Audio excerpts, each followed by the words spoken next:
Great opportunity for us this week. Obviously, we've got a huge, tall order in front of us. We're going to Baton Rouge, but we're going to embrace it. It's going to be a lot of fun. But we'll have to play a great football game to have a chance to win. The best we've played, obviously, all year. That's what you have to do if you have any chance whatsoever to beat the #1 team in the country. So they're a great football team. They're solid everywhere. There's really no weaknesses to their team. So you have to play your best game, offense, defense, and special teams to have a chance to win.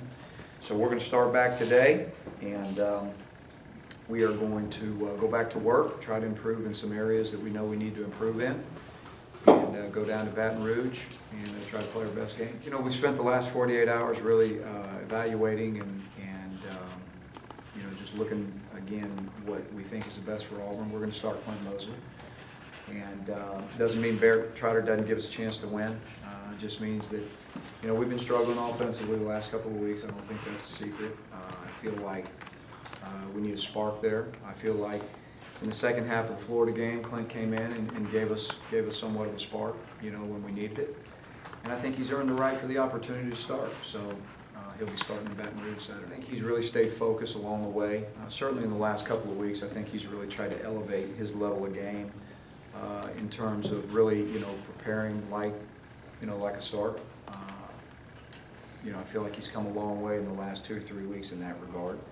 And then again, I think that you know, he made some throws in the game Saturday that you know, that were good throws. They came at the right time. One coming out of our end zone when we needed that for field position issues. Another one on a big you know, 2nd and 21.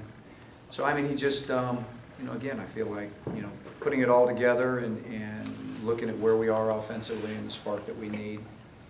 We feel like this is the best decision. We had a great talk. You know, we probably talked for an hour and a half. And, you know, it wasn't necessarily all football related. It was just about how to deal with different things in your life. And I thought it was very productive. I felt like, you know, when he left my office that day, I felt like, you know, he was a little bit more comfortable with where he was at and a little more comfortable in his own skin. So I think it was a productive meeting. And again, you know, I've seen him, you know, over the last couple of weeks improve, and you know, I think just kind of all together probably come to grips with, you know, everything. You know, being the quarterback at Auburn and being a backup or a starter or whatever it may be, and just the challenges that come with it. So I think it's come well. Jared Cooper just got surgery yesterday, so he's out for the year. And Chad Slade obviously, you know, played last week, and Chad's improving. Don't know the status on Emory right now. Really and truly, that's probably 50-50. We were hoping it would be more in favor of him playing, but right now I can't say that that's true. So again, we'll continue to monitor that. I'd say 50-50. So it's going to be 50-50 with him as well. You know, we'll know more probably by tomorrow. You know, we'll see what they can do today. I'm not overly optimistic with either one of them, but we'll see. See where they're at. I don't think so. I don't think so. I think, you know, you know, number one, he's been around here a long time, so certainly that helps. Number two, you know, he's followed right along with the game plans, and he's been right in there. Again, I think preparing, you know, as if he was going to be the starter. So as far as the limited playbook for him, that's really not going to be the issue. I hate it. I hate it. And it's you talk about a guy that's paid his dues and been through a lot. He's one of, I don't know, maybe 2 or 3 fifth-year guys that we have left here that came 5 years ago. And, you know, here he is finally, you know, getting enough playing time where he can feel, you know, have a comfort level of, you know, his and my conversation 2 days ago, you know, he was just starting to feel like, you know, man, I get this. You know what I mean? Because you can practice all you want, and you can be around it all you want. Until you get in the games and you play against the opponents that we play against, you don't really get it till you've done it. And he was just at that point where he was really starting to, you know, feel good, feel confident. And you know, unfortunately, this happened. So you know, we're going to see if he can rehab fast enough to maybe get back for the bowl game or whatnot, but we'll see. It's difficult. There's no question. You know, Jordan can get in there, and we know he can throw it. But they also have a really good package of run game with him, and it's not just the zone read stuff. It's the, you know, quarterback powers and quarterback sweep run game that they spread you out, and they basically get you a man down in terms of run fit. And so, you know, he's physical, he's big, you know, he runs the ball really, really well.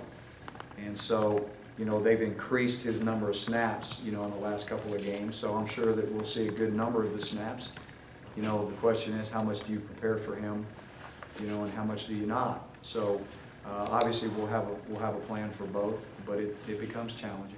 You know, I think that you can look at pretty much two categories offensively are there. So if you look down the list of rushing offense, passing offense, you know, all this stuff, you know, it won't just jump off the page at you, you know. Now their scoring offense will. But if you look at two categories, to me it tells a great story about the quarterback. And one is the time of possession, turnover margin. I mean, that's it. So they lead the league in time of possession, so they're not giving the ball up. That means that he's managing the offense, controlling the offense.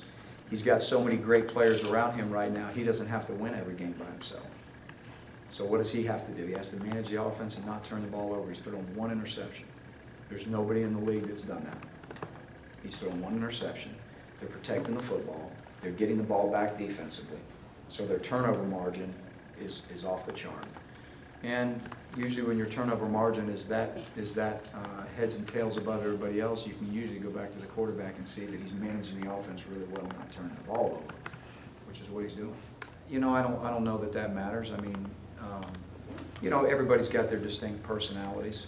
You know, what does matter is, you know, at the quarterback position, as we've talked so many times, you know, what does matter is how you handle, you know, the negative things. And Clint really hasn't had to deal with that yet. So there's going to be some negative things that happen Saturday. And, you know, we've got to be able to weather that storm. And, but Clint is very confident. You know, again, we've talked in depth about, you know, his confidence level and what he feels like, you know, he can get accomplished. And he's going to get a chance to do it Saturday. And he's going to get a chance to overcome any negatives, and he's going to get a chance to build on the positives. So,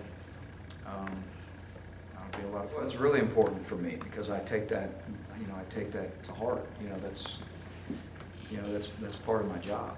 You know, and you know, on the flip side of that, you know, it's important to me that we handle it right with the guys that aren't going to play.